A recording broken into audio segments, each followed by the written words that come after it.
ଯେପରି ଦୁଇଟି ରାଜ୍ୟ ଅଛି ସେହିପରି ପ୍ରତ୍ୟେକ ରାଜ୍ୟ ମଧ୍ୟରେ ଏକ ଭିନ୍ନ ଜାତିର ଲୋକ ଅଛନ୍ତି।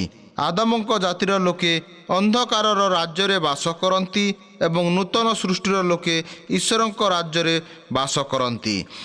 ଯେଣୁ ଆଦମ ଦ୍ୱାରା ଯେପରି ସମସ୍ତ ମୃତ୍ୟୁଭୋଗ କରନ୍ତି, ଆଦମ ସମସ୍ତଙ୍କର ଅର୍ଥାତ୍ ସମୁଦାୟ ମାନବ ଜାତିର ପିତା ଥିଲେ।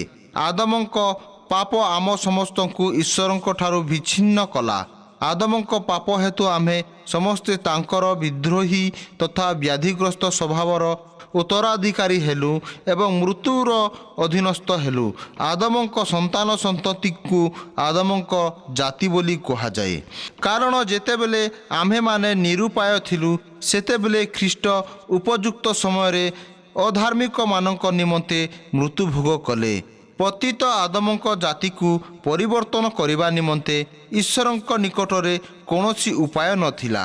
ସେହି ପତିତ ଜାତିର ପରିସମାପ୍ତି ଘଟାଇ ଏକ ନୂତନ ଜାତିର ଉଦ୍ଭବ କରାଇବା ଥିଲା ଈଶ୍ୱରଙ୍କ ନିମନ୍ତେ ଏକମାତ୍ର ପନ୍ଥା।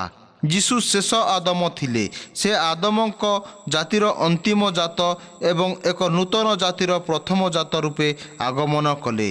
ସେ କ୍ରୁଶରେ ଟଙ୍ଗାଯିବା ବେଳେ ଶେଷ ଆଦମ ଅର୍ଥାତ୍ ଆଦମଙ୍କ ଜାତିର ଅନ୍ତିମ ଜାତ ରୂପେ ସେଠାରେ ଟଙ୍ଗାଗଲେ। ସେ କ୍ରୁଶରେ ମୃତ୍ୟୁଭୋଗ କରିବା ଦ୍ୱାରା ଆଦମଙ୍କ ଜାତି ଏବଂ ଆଦମଙ୍କ ପାପମୟ ସ୍ୱଭାବର ମଧ୍ୟ ମୃତ୍ୟୁ ଘଟିଲା। ଈଶ୍ୱର ଆପଣାଠାରେ ପତିତ ସୃଷ୍ଟିର ମୃତ୍ୟୁ ଘଟାଇଲେ। ଆଦମଙ୍କ ଜାତି ଖ୍ରୀଷ୍ଟଙ୍କଠାରେ ମୃତ୍ୟୁଭୋଗ କଲା। ସେହିପରି ମଧ୍ୟ ଖ୍ରୀଷ୍ଟଙ୍କ ଦ୍ୱାରା ସମସ୍ତେ ସଜୀବ ହେବେ। ଯୀଶୁ ଈଶ୍ୱରଙ୍କ ନୂତନ ବ୍ୟକ୍ତି ରୂପେ ଆଗମନ କଲେ, ଯାହାଙ୍କ ଦ୍ୱାରା କି ଏକ ନୂତନ ଜାତି ସୃଷ୍ଟି ହେବାକୁ ଥିଲା। ଯୀଶୁ ମୃତ୍ୟୁମାନଙ୍କ ମଧ୍ୟରୁ ଉତ୍ଥାପିତ କରାଗଲେ ଶେଷ ଆଦମ ରୂପେ ନୁହେଁ, ମାତ୍ର ଦ୍ୱିତୀୟ ମନୁଷ୍ୟ ଅର୍ଥାତ୍ ନୂତନ ସୃଷ୍ଟିର ମସ୍ତକ ରୂପେ।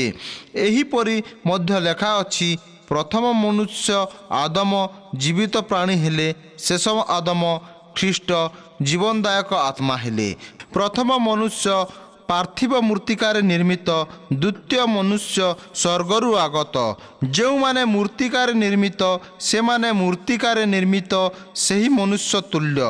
ପୁଣି ଯେଉଁମାନେ ସ୍ୱର୍ଗୀୟ ସେମାନେ ସ୍ୱର୍ଗରୁ ଆଗତ ସେହି ବ୍ୟକ୍ତି ତୁଲ୍ୟ।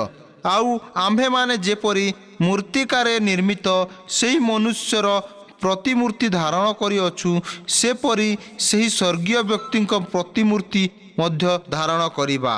ଏଣୁ ଯଦି କେହି ଖ୍ରୀଷ୍ଟଙ୍କଠାରେ ଅଛି ତେବେ ସେ ନୂତନ ସୃଷ୍ଟି ହୋଇଅଛି। ପୁରାତନ ବିଷୟ ସବୁ ଲୋପ ପାଇଅଛି, ଦେଖ ନୂତନ ବିଷୟ ସବୁ ହୋଇଅଛି। ଜଳ ବାପ୍ତିସ୍ମରେ ଆମେ ନିଜର ସମସ୍ତ ବନ୍ଧୁବାନ୍ଧବ ତଥା ଆତ୍ମୀୟ ସ୍ୱଜନଙ୍କ ସମ୍ମୁଖରେ ଘୋଷଣା କରିଥାଉ ଯେ ଆମ୍ଭେ ଆଉ ଆଦମଙ୍କ ଜାତି ଏବଂ ଅନ୍ଧକାରର ରାଜ୍ୟ ମଧ୍ୟରେ ଅନ୍ତର୍ଭୁକ୍ତ ନୋହୁଁ। ଖ୍ରୀଷ୍ଟଙ୍କଠାରେ ଆମେ ଏକ ନୂତନ ସୃଷ୍ଟି ହୋଇଛୁ ଏବଂ ଈଶ୍ୱରଙ୍କ ରାଜ୍ୟରେ ଅନ୍ତର୍ଭୁକ୍ତ ଅଟୁ।